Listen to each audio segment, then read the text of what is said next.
Okay, round 2. Name something that's not boring. A laundry? Ooh, a book club. Computer solitaire, huh? Ah, sorry, we were looking for Chumba Casino. That's right, ChumbaCasino.com has over 100 casino-style games. Join today and play for free for your chance to redeem some serious prizes. ChumbaCasino.com. No purchase necessary. Void where prohibited by law. 18+ terms and conditions apply. See website for details. Lucky Land Casino, asking people, what's the weirdest place you've gotten lucky? Lucky? In line at the deli, I guess? Aha, in my dentist's office.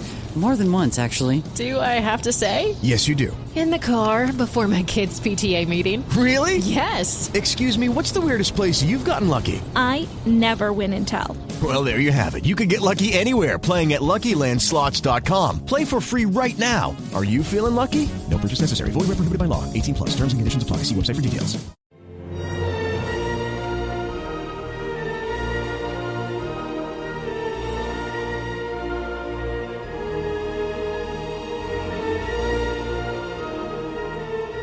Okay, so that's like the most epic music ever, right? Honestly, that's top 10 for sure, maybe top 5 movie themes ever. It played at my wedding.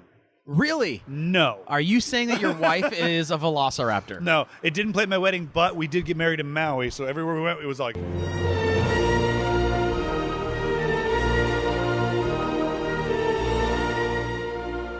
You know, the theme song. Yeah. Like, no, it definitely is. It's top 10. It ranks right up there, you know, of course, with the Star Wars opening credits sequence. Oh, yeah. Yeah.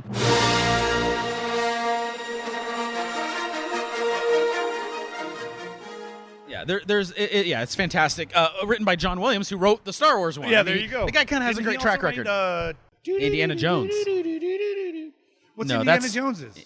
Dun, dun, dun, Oh, yeah. dun, dun, dun, dun, dun, that's dun, Jurassic Park. Oh, that's Jurassic Park. Well, it's because you just heard it. That's why. John Williams kind of writes the same thing over and over again, but yet has made millions of dollars from doing it. And he's probably not even his real name. His name's not John Williams. Yeah, no. What a fake name. John What a Williams. fake name. Fake news. Anyways, Jurassic Park, released Yes. in 1993, definitely changed the game. I mean, that was... It almost made me read a book. Wow. You almost read one? Almost read the book. Did you at but I least read figured like I the saw back movie. cover of it? No, I read the front cover. Wow. It said Jeez, Jurassic Park. It just said Jurassic Michael Park. Crichton. And he's like, done. I'm like, I saw the movie. That's the most I've read since school. Basically, the summary of it is during a preview tour of a theme park, it suffers a major kind of breakdown that allows the cloned dinosaurs to run amok. This movie stars That's a polite word. Sam Neill, Yes. Laura Dern, the Yes. great Jeff Goldblum in this movie. Yeah, your best friend. Your pee partner. My pee partner. Yes, that's right. Life finds a way. Especially when you're peeing. Richard Attenborough, who had come out of retirement to do this movie. Really? Did he? Yes, and He's dead now, right? yes, and Samuel L. Mother effin' Jackson, Yes, who in he this is movie, in this movie. which I use a quote from this movie all the time with my kids Yeah. when we're driving in the car, and I got to kind of like step on the gas and like zoom away. I go, hold on to your butts. Hold on to your butts. Really? I always tell my parents, or my kids, you didn't say the magic word. You didn't say the magic word. You didn't say the magic word. Yeah, I say hold on to your butts about 4 to 5 times a month. And And what do that's they just do? in the bedroom And with that's my just wife. That's just when he has to poop. So this movie had not only a great cast, but you have the great director Steven Spielberg, where he's still kind of in his prime at this point. Steven Spielberg ruled the 80s. He ruled the kind of early 90s, Yeah, and he this is did. when he's still in his prime. This was like his nod to like, I'm going to get done soon. Yeah. Yeah. Or I'm just going to do limited stuff. So this movie was a huge blockbuster, Giant right? Like a hit. giant blockbuster. It kind of, what's funny is Steven Spielberg essentially invented the summer blockbuster because Jaws, which Correct, was where he released on invented 4th of an July, animal. was the first summer blockbuster. It became Yeah. what is known as a summer blockbuster. He kind of did it again with E.T., Yep. then he does it again with Jurassic Park, where Yep. he releases these summer movies that are just like, About things they that don't print exist. their own money, or things that they don't Yeah. exist. and all But that. Jurassic Park brought in the CGI. That Now was this- the coolest part of it. How many times do you think you've seen this movie? I'm at least over 50. Yeah, I'm probably close to 100. I'm okay, really? Yeah, I'm probably around 40 or 50. But this movie is so memorable. This It is one of such the a great movies movie. I put on and go to sleep. Yeah. Now, the other thing that made this so fantastic was its special effects, which is kind of what it became known for. But it was more than that. It actually really had a story. It had a legit story. It did. This could have very easily slipped into the type of movie where it was all special effects. You know, it was something cheesy. We've done some Rotten Tomatoes games this with could some have totally movies been a where Jerry it was Bruckheimer. a 40s, The Day After Tomorrow type movie, Transformers. Yep. It could have very easily gone down that path. Instead, in the hands of Steven Spielberg, it turned into something pretty magical. In my opinion, it should have been one of the best pictures of the year. Yeah, no, it should have been, but none of these movies usually make it. I mean, we'll see if Endgame makes it. Yeah, but now there's a new thought. But in 1993 and 94, they did not give a damn because about this kind of stuff. It wasn't acting; it was pretending. Where they think like acting has to be person to person, where it doesn't. It doesn't. It's hard well, to pretend. and yeah, these actors and actresses were having to act with inanimate objects. It was like, hey, see over there? There's a whole mess of dinosaurs. You see that wall full of green? Yeah. Pretend you're gonna die. Yeah. You know, and there's a lot of sciencey talk in this. Another director might have thrown out all of that kind of science business and just gotten straight to the dinosaurs. You mean because of dino DNA? Yeah. Oh, that little cartoon that they do. Yeah. But putting the scientific theory kind of in there, I think, actually helps the movie overall. Yeah. Because then you get to introduce the characters of, Grant, which is played by Sam Neill, and Ellie, which is played by Laura Dern. And you get to introduce, what's the Jeff Goldblum's character's name? Malcolm. Malcolm. Yeah. Dr. Malcolm. Well, you know, they discuss the basics of dinosaur evolution. They discuss chaos theory. They discuss paleontology. Yeah. This is never anything that you would think would be in a blockbuster movie, right? They dig through piles of dinosaur poop. Exactly. So they can be like, oh, no, he's been eating these berries. Oh, yeah, we know that they don't eat those berries because this. Well, he's laid up. Yeah, look. Oh, it's snoring. Oh, I know. I love that scene where he has his head on the and it inflates with him. But what makes this interesting is under any other director where the studio probably didn't trust him, they would have came in and given notes and said, okay, get to the dinosaurs, get to the chase scenes, get to where they let Steven Spielberg literally not show a dinosaur for like the first 30 minutes of the movie. There is no dinosaur. Yeah. Like, everybody wanted to you get have a movie to the where dinosaurs. everyone's coming to see dinosaurs in that movie, and you're like, I'm kind of not going to show it to you right away. Right. You're like, I'm not even going to use a metaphor for that, but but the scene where they do see the dinosaurs is like one of the most iconic because Sam Neill goes to remove his glasses because he doesn't believe what he's seeing. And let's go ahead and play that clip. This is the big reveal where they see. It's called "Welcome to Jurassic Park."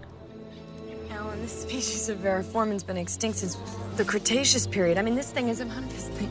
What?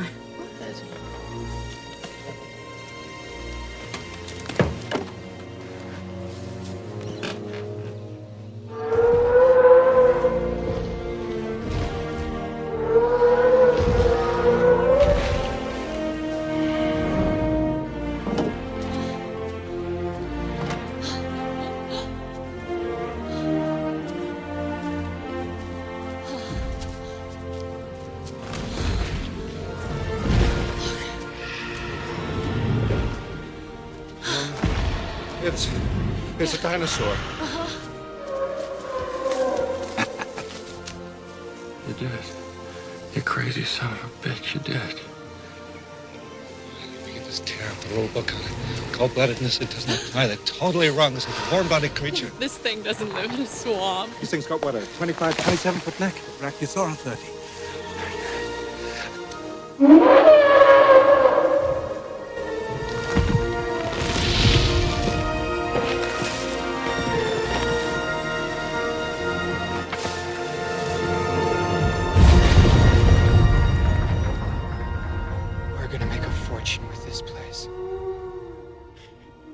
You know, if you want to talk kind of about the perfect movie, like 3 minutes of perfect movie, look no further than this scene. Oh. This culminates in John Hammond's legendary line about the dinosaurs and all that, but surprise and awe that is conveyed by the actors there. And remember, they're not actually seeing these things. Yeah, they're just seeing nothing. Like Sam Neill, when he takes his glasses off and he like messes up, you almost think that like he didn't mean to mess up, but it looks so much better when he messed up. He's like took his glasses off all sideways. Well, and stuff. So I read some of the behind the scenes stuff on that, and they said that Steven Spielberg kept a lot of the stuff secret so that when the actors would see it, it was like a real reaction. Okay. And some of those reaction shots were them kind of seeing some of the special effects because they used a mixture of CGI but also puppetry. Yes. They hired the same people from LucasArts and stuff to do some of these machines. Star Wars movies and stuff. Yep. And I think that played a role because it's a little easier to act when you aren't all like legitimately impressed with what you're seeing. Oh yeah, no. When you first see the dinosaurs, you're like, "Oh, that's amazing." Oh, it's a girl.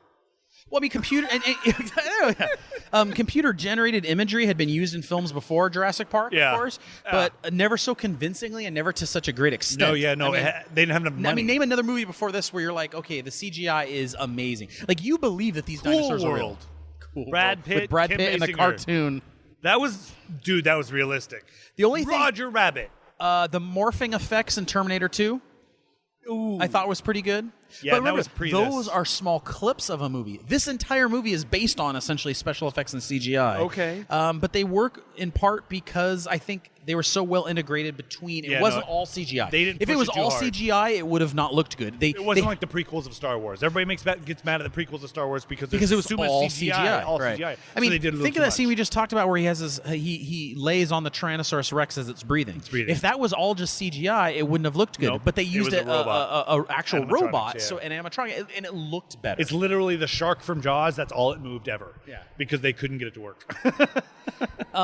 Spielberg kind of made this work, and it was a gamble, and it definitely paid off. I don't think it was that much of a gamble, though. You don't Honestly, think so? about it. People are fascinated with dinosaurs. I've been fascinated with dinosaurs. Every since little I was a boy kid. loves dinosaurs. Yeah. So you know a good handful of dinosaurs because it's amazing and it's real. And back then you didn't have the internet. So everybody at that point was like, show me a dinosaur. Take my money. Well, and, it was very reminiscent of older movies, which obviously, I'm a fan of, where older movies... Yeah, you sound like it when you talk reminiscent. Reminiscent. Older movies, they couldn't always go to the reveal, right? They had to build it up. Well, Alfred Hitchcock had to build it up with suspense so that the reveal was all that more shocking and everything like that. It was great. You're not mentioning one of the most pivotal Hollywood moments in the world. Jeff Goldblum took his shirt off. Wow, I know, and it's like a meme, like ladies, Totally hey is. ladies. But he's literally laying in the back of a Jeep about to get eaten by a dinosaur. But that picture is so taken out of context. It's amazing. Yes. But the dinosaurs are just like one element in these scenes. They're not always the focus, which I think is my favorite part of this movie. The fearsome and much talked about T-Rex throughout the whole movie. They talk about it and talk about it. Yeah. But that's just my point. They talk about it. Then you see the little goat get eaten, but you don't see the dinosaur eat him. And then you see the dinosaur. Then you see the dinosaur. Take him, but later. But I mean, the point is they don't reveal it right away, and they talk about it and they tease it. Well, so then you see the ripples of the glass of water, and you see build up. It reminded me of an older movie It's like where flirting. Right. It's like flirting. Yeah, it's There's a dinosaur lot of flirting. I mean, I got a huge 20 dinosaur minutes of boner. flirting. Yeah. And then right at the very end, blows it right where that banner falls down, and it just ate that velociraptor.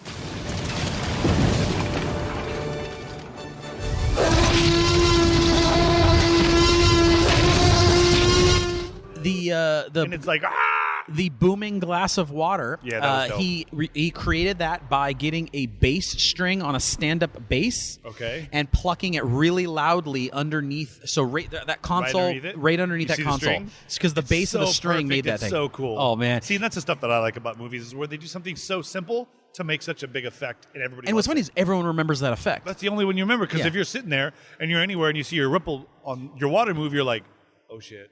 What's going on? What did you think? What did you think about the believability of the story when it came from the whole? Okay, because I thought it was actually pretty phenomenal the way they did it. The mosquitoes, obviously, which were alive then, would eat the blood of the dinosaurs. And this one particular mosquito, or some mosquitoes, would be on a tree, get frozen in amber or whatever. You drill in, you get some of this stuff. I 100% believe it, and I feel like they're trying to do it right now. I mean, with the cloning of animals and everything. It's not far off that some douchebag's going to do this, and they did it with frog DNA. Yeah, now they can clone animals for food purposes. So if a chicken farmer has enough money to go out and buy a cloning machine, they can raise their own chickens. They just clone one. Isn't that crazy? So it was great. It was. In fact, why don't you play? Let's play the dinosaur DNA sequence since you were just talking about Dino DNA. Oh, Mr. DNA, where did you come from? From your blood. Just one drop of your blood contains billions of strands of DNA, the building blocks of life. A DNA strand, like me, is a blueprint for building a living thing. And sometimes animals that went extinct millions of years ago, like dinosaurs, left their blueprints behind for us to find. We just had to know where to look. 100 million years ago, there were mosquitoes, just like today. And just like today, they fed on the blood of animals, even dinosaurs. Sometimes, after biting a dinosaur, the mosquito would land on the branch of a tree and get stuck in the sap. After a long time, the tree sap would get hard and become fossilized, just like a dinosaur bone, preserving the mosquito inside. This fossilized tree sap, which we call amber, waited for millions of years with the mosquito inside until Jurassic Park scientists came along. Using sophisticated techniques, they extract the preserved blood from the mosquito and, bingo, dino DNA. It's you're watching this big budget Steven Spielberg dinosaur movie, and the next thing you know, there's a weird animated sequence, which is just like, it's like, hi, I'm your genes or chromosomes, and it was so great because it allowed him to do what's called exposition narrative, where he's really just kind of telling you about the story. But if it was a character saying that, you'd be like, okay, yeah, a lot more money. But because they were like, okay, now watch the preview to this ride. Yeah, right. Yeah, it was.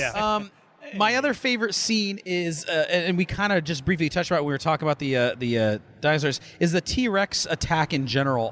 Why don't you go ahead and play a little bit of this clip? Okay.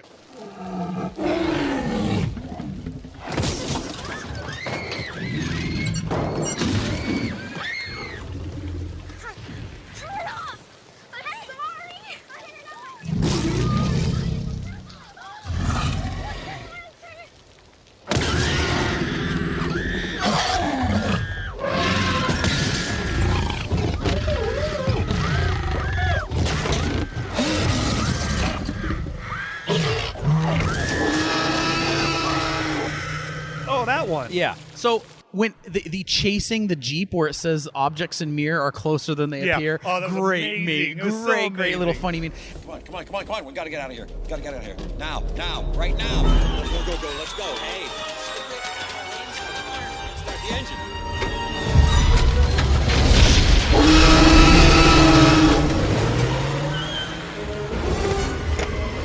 Must go faster.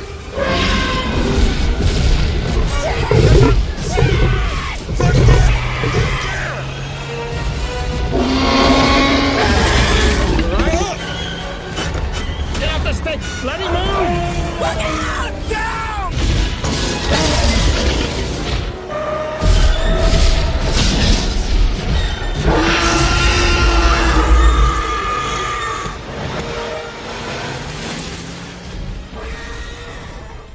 And then, how did they catch that though? With the dinosaur running perfectly in the vision of the mirror and the camera being set up at the right, how did the dinosaur not deviate left and right? Yeah, I don't know.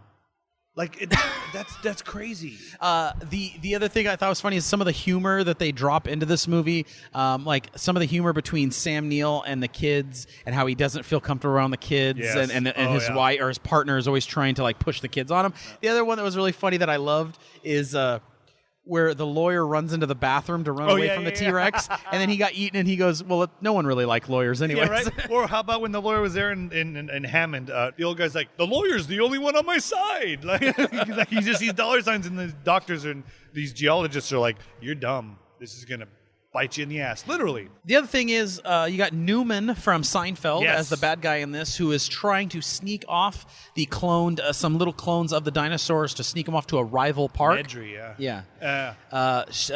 In a Barbasol can, if I'm mistaken. it was. I always thought the second movie would be somebody finding that can and doing. So it did all I, over because they again. kind of like left that as like an open, that can's out there, someone's gonna find went it. under the mud like the mosquito did with the sap. Yeah, totally played on it. Yeah. Yeah.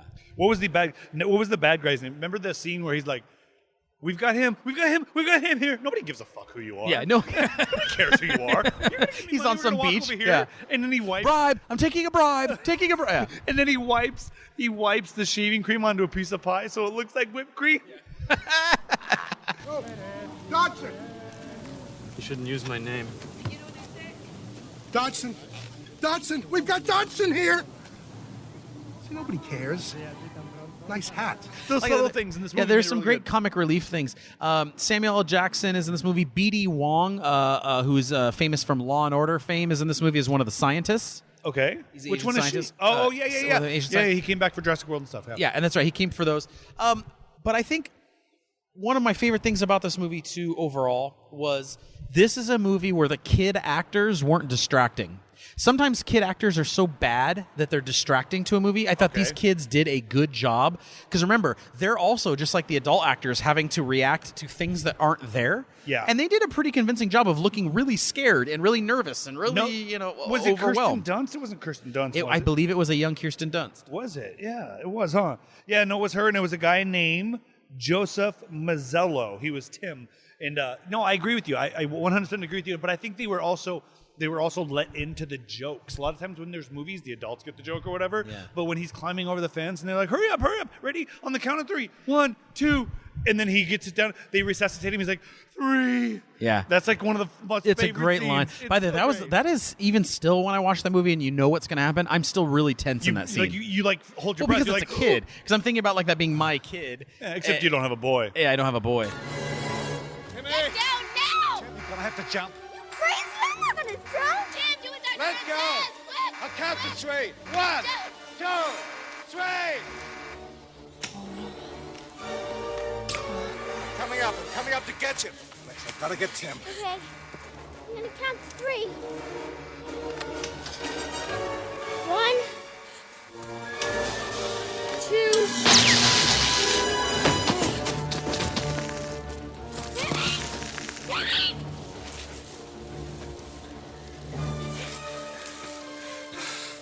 He's not breathing.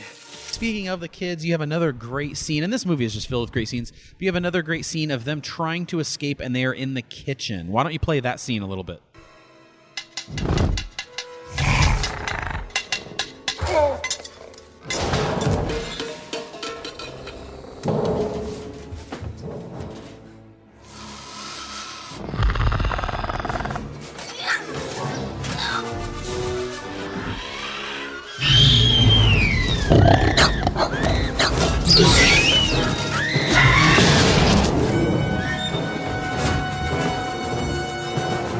Oh, I love that scene. Isn't that great? So where you use the reflection to trick the Velociraptors. And what's funny is even though this movie's all about the T-Rex, the Velociraptors really steal the show. The Velociraptors become the main focal point of the movie in a way. They do, and I'm going to take this back for 1 second. Clever girl. Ariana Richards is the actress. Okay. She kills it. It's not a young Kirsten Dunst. It is not. No, her name is Ariana Richards. She kills it. Yeah. Remember when in that exact scene where she's trying to pull down the door in that reflection of the stained glass or the stainless steel?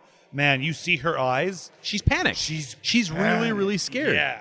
And didn't she like bang a spoon on the floor? Yeah, a ladle. The ladle on the That's on the how floor? many times I've seen this movie. You knew It's a exactly ladle. what type And of spoon it was. They always show the tapping, like of the middle toe of the Velociraptor, which is beginning where Sam Neill's guy brought out the hook to show where the Velociraptor's thing is. Yeah. Like it'll cut you here and cut you here, and they see it live. And it's like, whoo! But you know that scene is so indicative of why Steven Spielberg's good at what he does, because they could have easily done a bunch of jump scares. Yeah. They could have just done blood and gore and whatever. Instead, it was sight. It was tension. It was sound. The sound of the Velociraptor. Oh, yeah. The steam from his nose going up against the glass. And all Not that. to mention that kitchen Which, was by the way, that was impeccable. Like they just had a big meal. Yeah. Why is there no dirty dishes? Yeah. Oh yeah, good point. Film flub. Hold on to your butts. Hold on to your butts. So give me some of the thoughts you have about this movie overall. This movie's great. I really like how I did start reading the book, mind you. Okay. I didn't get very far. I think I got like chapter 6, maybe. But I do like the InGen take on it. Like they didn't touch on InGen until the second movie. In the first movie, it was there. You could see it on all the stuff, but in the book, it's very prominent. It's InGen owns this company that's doing this, and they're going to do this, and these are the scientists. So I thought that was really cool. I thought the beginning, the whole storyline of like somebody being an imposter was kind of like weak. But then that died like halfway through. Literally, Nedry died halfway through. So I thought that was good. I thought that was the storyline to begin, and then I got to there, and I was like, okay, great, this is better. It's like that was weak. I think it definitely goes in my top 2 or 3 scenes. Laura Dern's trying to rush to go put the power back on. Oh yeah, limping, and she's limping, but she has Samuel L. Jackson's arm comes down and rests on her shoulder. Yes. She's like, "Oh, thank God!" And she turns around, it's just his arm. Yeah, and then the Velociraptor comes right through. And then she's running, and behind her is her radio. Yeah. Still attached to her. Yeah. While she's running. Which, by the way, looks like that might have been an accident that they just kept going because she didn't stop. She didn't stop. But the one thing right before that scene is that I really liked about the characters and the reality of it all was she talks to herself. She goes, which is what you would do in "Run!" that situation. Oh God, right? yeah, I'd be looking around going, okay, I can do it. Just do this one thing. Okay, run! Like I would literally be talking to myself. So when I remember seeing that when I was a young kid, 90, what year? 93. 93. So I was 15. I remember seeing that going, I talk to myself all the goddamn time. Yeah. Especially when you're running from dinosaurs. Well, especially, but usually it's girls.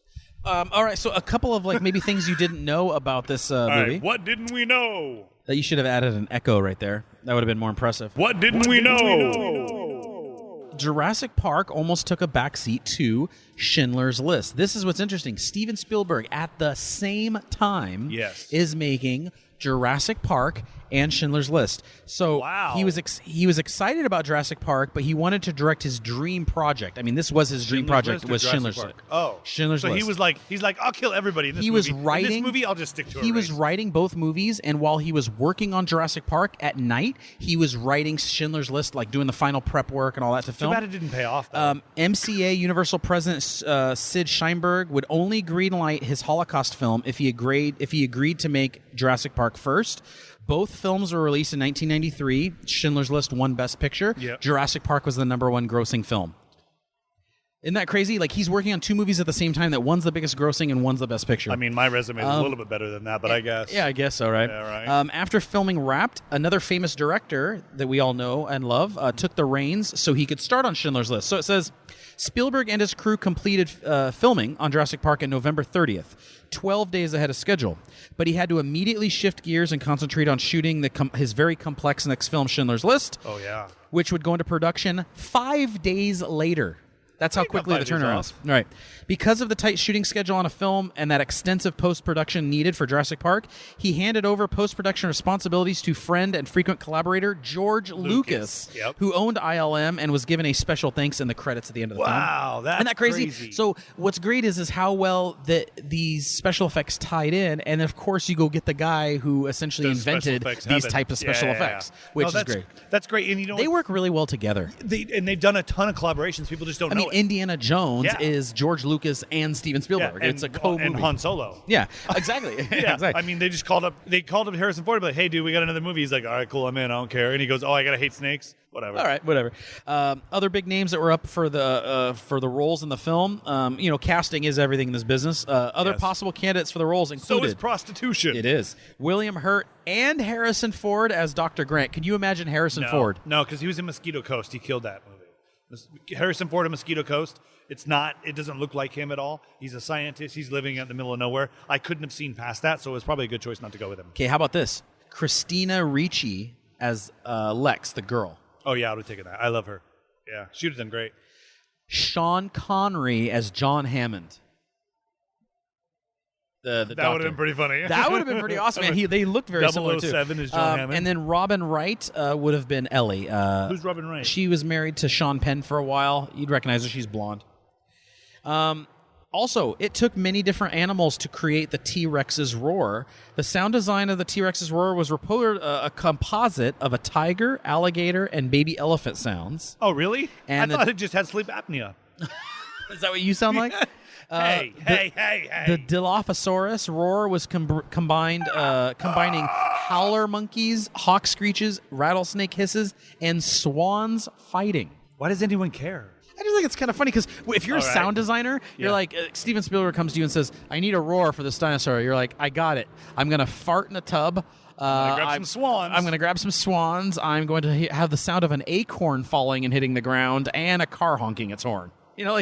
It's never just like, I got the sound of a bear roar and I just put it on there. It's always, I got to layer 50 things on top of each other. Well, which makes it sound amazing. By the way, that roar of the T-Rex Everybody knows it now.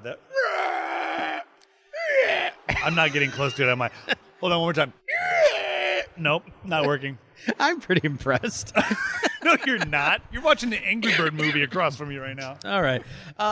So summing it up, I would say that Jurassic Park is a 10 out of 10. It's an absolute home run. And I think it's one of those movies that 50 years from now, 100 years from now, just like we look back on the classics of the 30s and 40s and 50s, those classic movies, I think Jurassic Park is a classic movie because it shows everything that is right with Hollywood when it works. It was good cast, good writing, great special effects, interesting story. Yep. you felt feelings during this movie. You felt shock, you felt awe, you felt laughter, you felt whatever. It literally was everything. You felt teeth and you felt claws.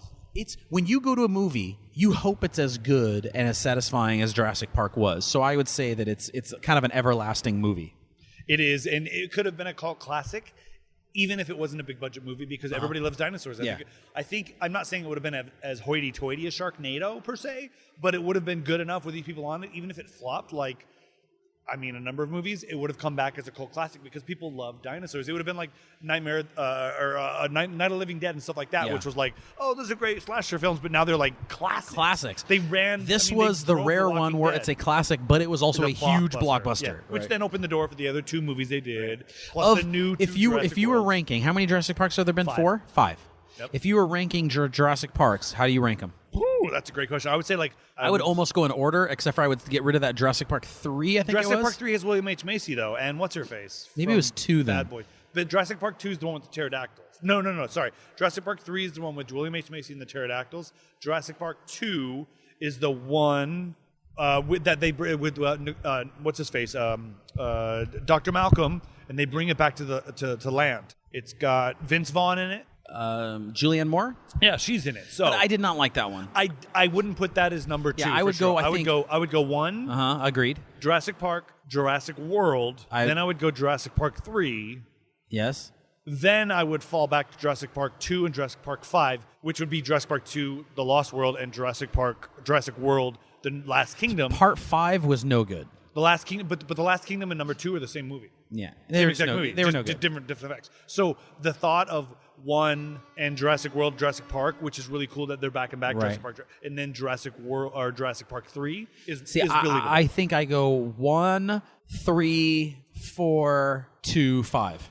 1, 3, 4, 2, 5. Yeah. I'm in the same order. I think that's what it is. I mean, we all agree for sure that 1 was just phenomenal and fantastic. It was so great, but it was also like the Red Bull of energy drinks. It was the first one you saw, so it's gonna stick, right? Yeah. But Jurassic World came back, and it was like, those other 2 movies happened, but we're just gonna pretend they didn't, and we're gonna go off this. And that charisma carried it to the top of the box office. And I think the charisma, you can attribute that to the actors, the director. Yeah, and it was kind of everything. Star-Lord kills it. I can't believe he's back to Earth making movies now. I know, right? He's so busy. Bryce Dallas Howard. So Alrighty, so we will leave you with one of the scenes in Jurassic Park. Which scene are we leaving with? When dinosaurs ruled the Earth, where that banner falls down. The very end. Yeah, where he roars and all that. I think that's a great way to end it. So why don't you play that clip?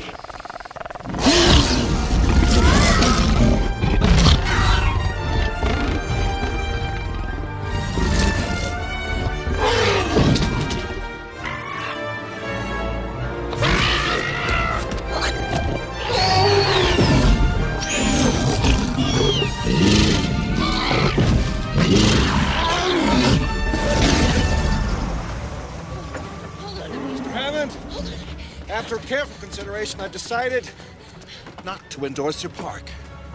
So have I.